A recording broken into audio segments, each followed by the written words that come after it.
बिस्मिल्लाहिर्रहमानिर्रहीम।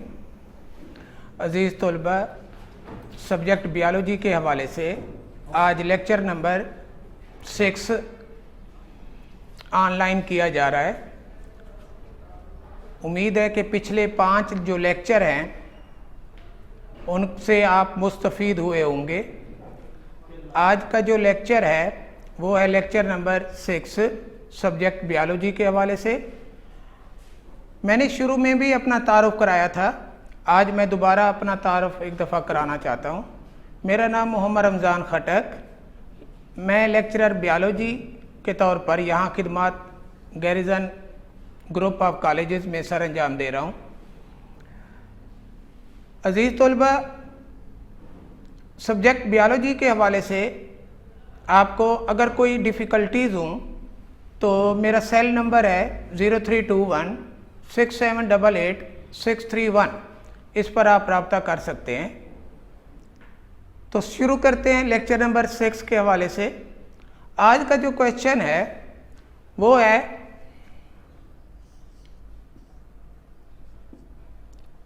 Life and characteristics of life. Life से मुराद हम लिविंग ऑर्गेनिजम्स ले सकते हैं।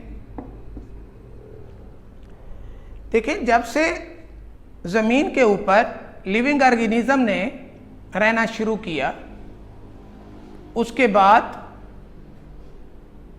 मुख्तलिफ अदवार में ह्यूमन के जहन में अबाउट द लाइफ मुख्तलिफ किस्म के सवालात जो हैं वो पैदा होते रहे।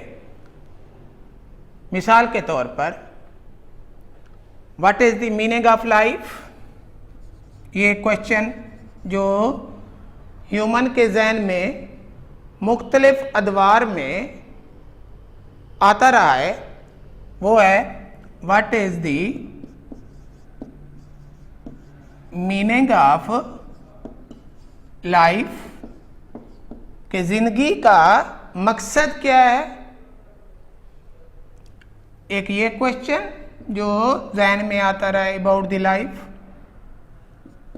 दूसरा जो सवाल अक्सर ह्यूमन के जहन में अबाउट द लाइफ आता रहा है, वाई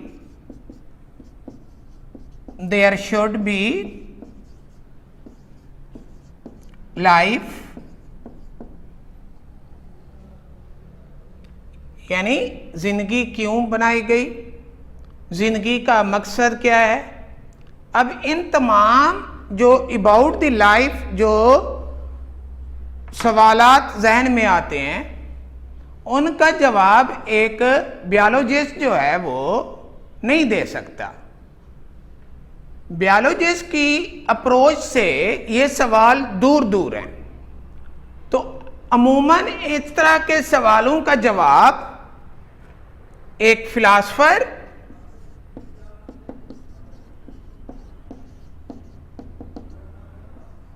या थियोलॉजियन वो दे सकता है। फिलासफर दे सकता है इन सवालों का जवाब, या एक आलिम दीन इन सवालों का जवाब दे सकता है जो लाइफ के बारे में जहन में आते हैं। बियोलॉजिस्ट तो सिर्फ ये बताता है हाउ लाइफ वर्क, के लिविंग ऑर्गेनिज्म काम किस तरह सर अंजाम देते हैं, हाउ लाइफ वर्क। और बियोलॉजिस्ट जो है वो लिविंग ऑर्गेनिज्म का मुतालिया करता है, लिविंग ऑर्गेनिज्म की खसूसियात का मुतालिया करता है और उन अवामिल का भी मुतालिया करता है जो लिविंग ऑर्गेनिज्म के साथ रिलेट है। यानी लिविंग ऑर्गेनिज्म के अंदर ऊपर जो अवामिल असरअंदाज होते हैं या वो अवामिल जिनका एक लिविंग ऑर्गेनिज्म के साथ रिलेशन है उसका भी मुतालिया करता है एक बियोलॉजिस्ट। तो बियोलॉजिस्ट जो है वो लिविंग थिंग जितनी भी हैं उनकी खसूसियात को स्टडी करता है। और उन खसूसियात की बुनियाद पर फिर वो डिफ्रेंशिएट करता है लिविंग को नॉन लिविंग से। अब बेटा ये जो लिविंग ऑर्गेनिज्म की खसूसियात हैं या कैरेक्टरिस्टिक्स ऑफ लाइफ,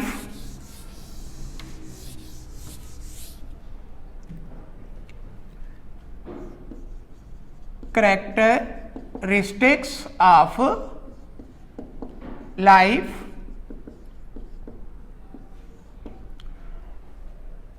पहली खसूसियत living organisms are highly organised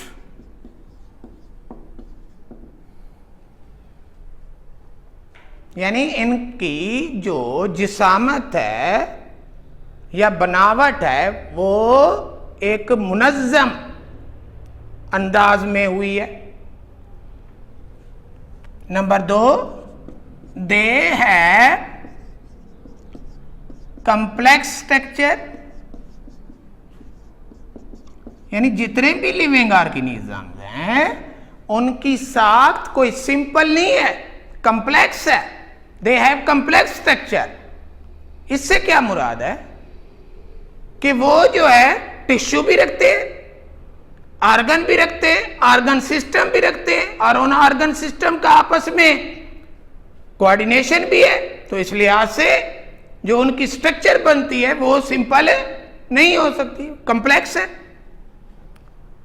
number 3, they are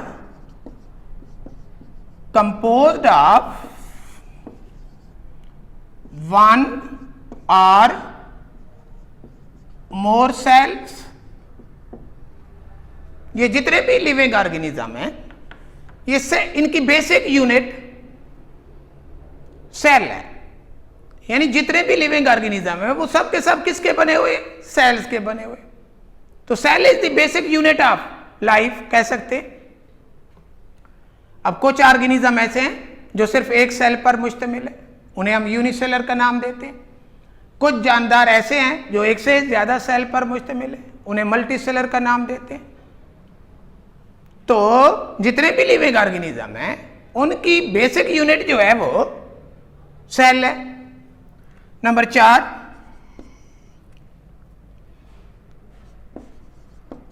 they can produce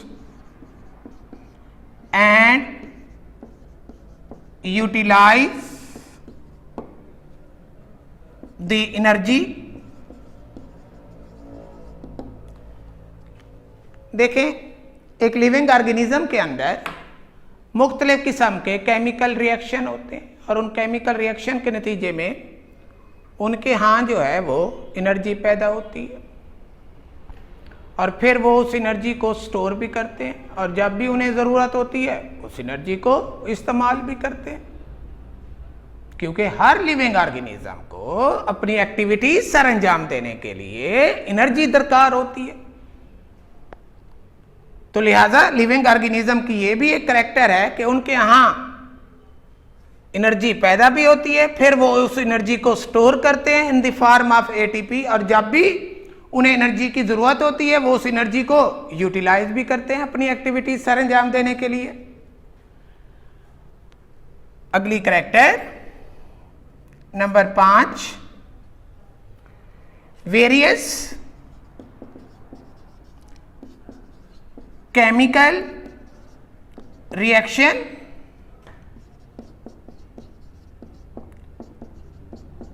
take place in living organisms। Living organism के अंदर कई एक केमिकल रिएक्शन चल रहे होते हैं और उन केमिकल रिएक्शन को मजमूई तौर पर मेटाबॉलिज्म का नाम देते हैं।